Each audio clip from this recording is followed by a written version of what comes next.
दें, supreme court ने पश्चिम बंगाल की ममता सरकार को झटका दिया है।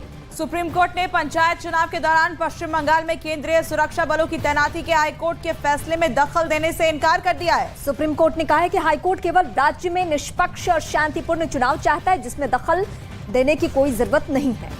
तो इस वक्त की बड़ी खबर, सुप्रीम कोर्ट ने पश्चिम बंगाल की ममता सरकार को बड़ा झटका दिया है। पंचायत चुनाव के समय पश्चिम बंगाल में केंद्रीय सुरक्षा बलों की तैनाती को हाईकोर्ट के फैसले में दखल देने से इनकार कर दिया है। विक्रांत मेरे सहयोगी फोन लाइन पर मौजूद है।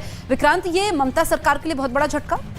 देखिए, बिल्कुल ममता सरकार के लिए झटका इसलिए भी कहा जा सकता है क्योंकि राज्य सरकार और राज्य चुनाव आयोग दोनों ही यहाँ पर सुप्रीम कोर्ट में आए थे और ये कहा था कि केंद्रीय सुरक्षा बलों की तैनाती करने का फैसला जो हाईकोर्ट ने लिया है वो ठीक नहीं है और राज्य सरकार अपने स्तर पर पूरे इंतजाम कर रही है और पूरे राज्य में संवेदनशील बूथ केवल 189 हैं, जबकि टोटल बूथ 61,000 हैं। लेकिन कोर्ट इससे सहमत नहीं हुआ। कोर्ट ने साफ ये कहा कि कई घटनाएं हिंसा की देखने को मिली हैं और कोर्ट ने कई कड़ी टिप्पणी करते हुए ये भी कहा कि हिंसा के दौरान चुनाव नहीं हो सकते और हिंसा जो है वो चुनाव के दौरान हिंसा अगर होती है तो उसे किसी भी दृष्टि से ठीक नहीं कहा जा सकता। तो कोर्ट ने कहा कि इस समय जो स्थिति है उसे देखते हुए वो हाईकोर्ट के फैसले में किसी तरीके का दखल नहीं देंगे, क्योंकि हाईकोर्ट का जो फैसला है वो केवल राज्य में निष्पक्ष और शांतिपूर्ण चुनाव करवाने की दिशा में लिया गया है।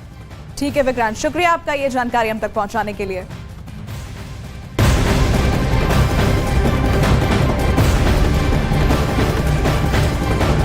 और अब बड़ी खबर राजस्थान के अजमेर से मिल रही है, जहां लगातार हो रही बारिश की वजह से रिहायशी इलाकों में जलभराव हो गया है। पेट्रोल पंप से लेकर लोगों के घर तक पानी में डूब गए हैं। राहत बचाव का काम जारी है, तो यहाँ पर लगातार हालात काफी ज्यादा खराब हो गए हैं। राजस्थान में बाढ़ का खतरा है। 3 दिन से हो रही मूसलाधार बारिश से कई जिलों में बाढ़ के हालात बने हुए हैं और इस बीच लोगों को सुरक्षित जगहों पर पहुंचाया जा रहा है, क्योंकि सड़कों से लेकर घरों तक पानी भर चुका है। देखिए, ये पेट्रोल पंप की तस्वीर सामने आई है, जहां पानी भर चुका है, क्योंकि बीते 3 दिन से वहां लगातार जोरदार बारिश हो रही है, जिसकी वजह से कई जिलों में बाढ़ का खतरा है।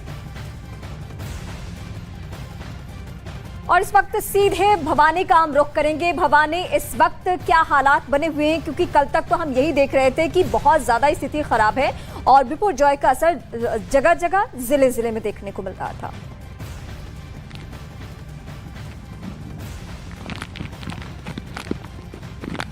भवानी, आप तक आवाज पहुंच रही है?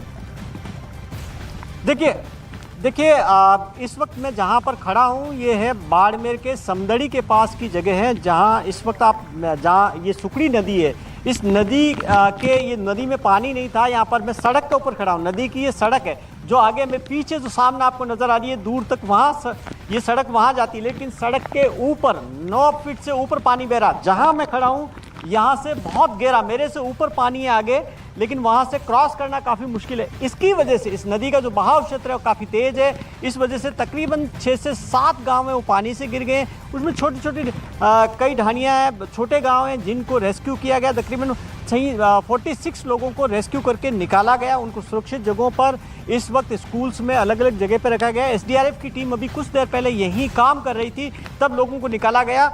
अब ये जो नदी का बहाव है अगर ज़्यादा बढ़ता, पीछे एक डैम है, डैम ओवरफ्लो हो गया, उसकी वजह से जालोर के अंदर डैम है, उससे ये पानी आ रहा। तो आप देखिए कि जालोर में डैम ओवरफ्लो हुआ है और बाड़मेर के अंदर यहाँ पर बाढ़ की स्थिति बनी हुई है। और इससे एक गांव है कोटली जो चारों तरफ से पानी से गिर गया और 2000 की लगभग आबादी है, उनके सामने काफ़ी मुश्किल होगी कि उस गांव को कैसे रेस्क्यू किया जाएगा।